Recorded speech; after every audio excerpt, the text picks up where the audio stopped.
RC-17 sets పైకి అప్పుడే కథానాయకుడు రామ్ చరణ్ పెద్ది సినిమాని ఇప్పటికే పూర్తి చేశారు. ఇది జూన్ 4న ప్రేక్షకుల ముందుకు రానుంది. దీంతో ఇప్పుడు అందరి చూపు ఆయన తదుపరి చిత్రంపై పడింది. RC-17 వర్కింగ్ టైటిల్తో సెట్స్ పైకి వెళ్లనున్న ఆ సినిమాకి సుకుమార్ దర్శకత్వం వహించనున్న సంగతి తెలిసిందే. మైత్రి మూవీ మేకర్స్ సంస్థ నిర్మిస్తోంది. ఇప్పటికే ఈ చిత్ర స్క్రిప్ట్ పనులు ఓ కొలిక్కి వచ్చాయని, సుకుమార్ దీనికి తుదిమెరుగులు దిద్దడంలో తలమునకలై ఉన్నారని తెలిసింది. ఈ నేపథ్యంలోనే తాజాగా ఈ సినిమా చిత్రీకరణకు సంబంధించి ఓ ఆసక్తికర కబురు బయటకొచ్చింది. ఈ కొత్త చిత్రాన్ని జూలైలో పట్టాలెక్కించేందుకు సన్నాహాలు చేస్తున్నట్లు మైత్రికి చెందిన నిర్మాతల్లో ఒకరైన చెర్రీ వెల్లడించారు. చిరంజీవి త్రిష కలయికలో విశ్వంభర. కథానాయకుడు చిరంజీవి, దర్శకుడు వశిష్ఠ కలయికలో రూపొందిన చిత్రం విశ్వంభర. విక్రమ్, వంశీ, ప్రమోద్ నిర్మించారు. త్రిష కథానాయిక. సోమవారం ఆమె పుట్టినరోజు సందర్భంగా ఈ సినిమా నుంచి తన లుక్ను విడుదల చేశారు. అందులో త్రిష దీపాలతో నిండిన పళ్ళెం పట్టుకుని చిరునవ్వులు చిందిస్తూ కనిపించింది.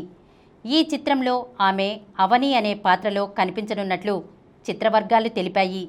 ఆధ్యాత్మిక అంశాలతో ముడిపడిన ఈ సోషియో ఫ్యాంటసీ చిత్రం ప్రస్తుతం ముగింపు దశలో ఉంది. త్వరలోనే విడుదల తేదీపై స్పష్టత ఇవ్వనున్నారు. ఇందులో ఆషికా రంగనాథ్ మరో నాయికగా నటించగా, మౌనిరాయ్ ప్రత్యేక గీతంలో ఆడిపాడారు. కునాల్ కపూర్ కీలక పాత్ర పోషించారు. ఈ సినిమా పాన్ ఇండియా స్థాయిలో ఒకేసారి ప్రేక్షకుల ముందుకు రానుంది. సినిమాని తలపించే విజయం. తొలిసారి ఎన్నికల బరిలో దిగిన టీవీకే పార్టీ తమిళనాట ప్రభంజనం సృష్టించింది. అత్యధిక స్థానాల్ని కైవసం చేసుకున్న పార్టీగా అవతరించింది. దీంతో ఈ అసాధారణ విజయం పట్ల ఆ పార్టీ అధినేత కథానాయకుడు విజయ్కు సామాజిక మాధ్యమాల వేదికగా శుభాకాంక్షలు తెలియజేశారు తెలుగు సినీ తారలు. దీనిపై కథానాయకుడు చిరంజీవి ఎక్స్ వేదికగా స్పందిస్తూ, ప్రియమైన విజయ్, తొలి ఎన్నికల్లోనే ఇంతటి అద్భుతమైన విజయాన్ని అందుకున్నందుకు మీకు హృదయపూర్వక అభినందనలు అని పోస్ట్ చేశారు.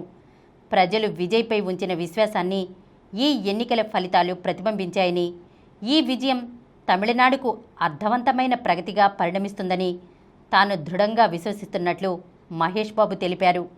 కేవీఎన్ ప్రొడక్షన్ అధినేత విజయ్ చివరి చిత్రం జననాయగన్ నిర్మాత వెంకట్ కె నారాయణ ట్విట్టర్ వేదికగా స్పందిస్తూ, దళపతి విజయ్ అన్ని అడ్డంకుల్ని దాటుకుని చారిత్రక విజయం సాధించారని సంతోషం వ్యక్తం చేశారు. ఈ సందర్భంగా జననాయగన్ పోస్టర్ని పంచుకున్నారు. ఈ కార్యక్రమం మీకు ఎంతో నచ్చింది కదా. ఇటువంటి మరిన్ని వీడియోల కోసం అనతి కాలంలోనే 21 కోట్ల వ్యూస్ సాధించిన సమరం ఛానల్కు సమర్పించు సమరం సినిమా ఛానల్కు సబ్స్క్రైబ్ చేయండి, లైక్ చేయండి, మీ ఫ్రెండ్స్కి షేర్ చేయండి. అలాగే ప్రక్కనున్న గంట సింబల్ని ప్రెస్ చేయడం మర్చిపోకండి.